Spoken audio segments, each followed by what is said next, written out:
올해 들어 반등하던 서울 아파트값 10개월 만에 하락세로 돌아섰습니다. 네, 관련 내용 김인만 부동산경제연구소장과 함께 자세히 짚어보도록 하겠습니다. 안녕하십니까? 안녕하세요. 안녕하세요. 자, 소장님, 그 10개월 만에 하락세로 돌아섰다는 통계 나왔습니다. 네. 얼마나 떨어진 겁니까?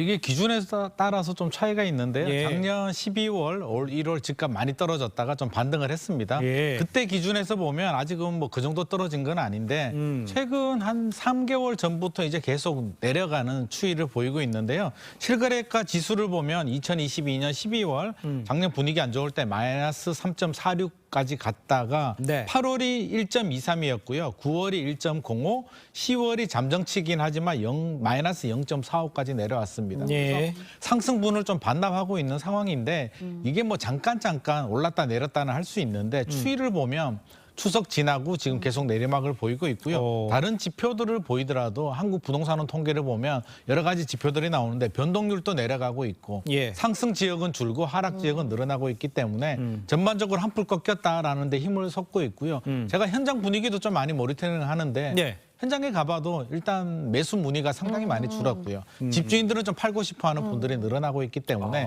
현장 분위기 자체도 좀 꺾였다라고 보여집니다. 그렇군요. 네, 하락세로 접어든 것 같다라는 말씀 해주셨는데 예. 원인은 뭔가요? 일단 집값 상승에 대한 기대감이 낮아졌기 때문입니다. 사람 마음은 똑같은데요. 우리는 올라가는 집을 이제 사고 싶은 마음은 그렇죠. 똑같죠. 그러면 그렇겠죠.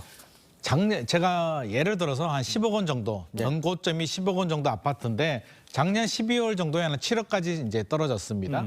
최근에 반등을 해가지고 한 8억 5천, 9억까지 네. 회복을 했어요. 그러면 집을 사려는 매수자 입장에서는 취득세 내고 대출이자 내고 지금 9억에 사서 전고점이 10억을 뚫고 11억, 12억까지 올라간다라는 나름대로의 확신이 네. 있어야 되는데 예. 지금 분위기가 사실 좀 자극이 필요한데요. 기준금리 인하는 기대를 했지만 네. 올해는 안 될 것 같고요. 내년에라도 될까에 대한 불확실성. 어허. 부동산 정책에 대해서도 뭔가 풀어주기를 바라는데 오히려 네. 대출 규제를 더 하고 있거든요. 예. 규제도 더 하고 있는 상황.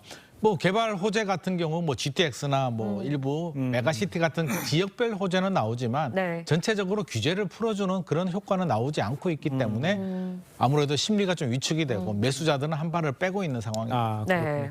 근데 이게 이제 일부 어느 지역을 얘기하는 게 아니라 이제 압구정동의 한 아파트의 경우 11억 원이나 떨어진 가격 거래되고 있어서 강남 아파트 값도 예외가 아니다. 이런 분석이 나오고 네. 있다고 하는데 그렇다면 집값은 전체적으로 고점을 찍었다. 이렇게 보면 맞습니까? 일단 뭐 고점을 찍고 지금 내려오는 분위기는 맞는 것 같고요. 네. 압구정이 이제 우리가 뭐 강남 불패다. 그렇죠. 최근에 재건축 호재도 있었고요. 네. 서울의 압구정보다 더 좋은 데가 어디 있겠느냐라는 논리 때문에 천정부지 올랐는데 네. 사실 압구정을 보면은요. 우리 전체적으로 작년 12월 우리 금리가 오르면서 집값 떨어졌을 때 압구정은 신고가 나왔거든요.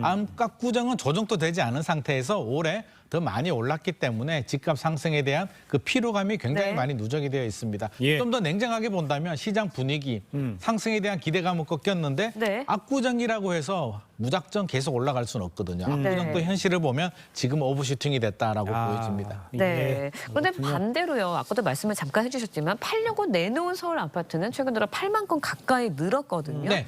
어떻게 봐야 하나요? 이게 동일한 현상인데요. 집값 상승에 대한 기대감이 낮아진 건 집을 사려는 매수자들도 그렇고요. 집주인들 마음도 똑같거든요. 네네. 매도자들도 집값이 훨씬 더 올라갈 것 같은 생각이 든다면 분명히 매물을 회수합니다. 매물을 회수하는데 추가 상승에 대한 기대감이 낮아졌기 네. 때문에 매물을 내놓는데 이게 급매물로 내놓으면 거래가 돼요. 매수 대기자들은 있는데 집주인들은 급매는 싫습니다. 반등을 했기 때문에 그렇죠. 최근 호가에서 또 살짝 올려서 내놓습니다. 그럼 매수자들 입장에서는 아직은 살 생각이 없는 거죠. 그러니까 당연히 매물이 늘어납니다. 그렇다면 네. 매수자가 없다고 얘기하시지만 그럼 뒤집어서 네. 내가 살 집이 꼭 필요한 사람, 그 적기라고 보면 됩니까? 역으로? 이게 지금 분위기를 봐야 되는데요. 네. 꼭 필요한 사람들 있잖아요. 네. 자금이 되고 내 집이 꼭 필요한 사람들은 저는 사시라고 합니다. 네. 사서 뭐 떨어져도 내가 실거주로 살고 있기 때문에 장기적으로는 또 우상향하니까 상관이 없는데 예. 살까 말까를 고민하시는 분들 꼭 필요할 수도 있고 나는 지금 당장 사지 않아도 되는 분들이라면 아. 저는 시장 흐름을 봐야 된다고 보거든요. 예. 시장 흐름이 상승장이라면 사야 되겠죠. 고민하지 말고 사야 되는데 이게 지금처럼 조정장이거나 하락장일 때는 조금 더 관망을 하면서 상황을 지켜봐도 좋을 것 같습니다. 네, 짧게 여쭤볼게요. 내년 부동산 시장 어떻게 전망하실까요? 일단 총선까지는 지금 분위기가 이어질 것 같고요. 왜냐하면 총선 전에 금리가 뭐 오르거나 내리거나는 좀 힘들 것 같고 정부도 규제를 풀지 않을 것 같습니다. 그러면 네. 총선까지는 지금 분위기라면 조금씩 가격이 가격이 내려갈 것 같은데 예. 가격이 내려가면 정부도 살짝 규제를 풀면서 매수 대기자들이 들어오거든요. 아마 내년 하반기 정도는 살짝 반등을 할 수는 있는데 야. 큰 폭의 폭락이나 큰 폭의 폭등은 좀 기대하기 어렵다. 그냥 등락을 거듭하는 정도의 보합세 정도 예상이 됩니다. 알겠습니다. 자, 오늘 말씀 여기까지 듣겠습니다. 고맙습니다. 고맙습니다.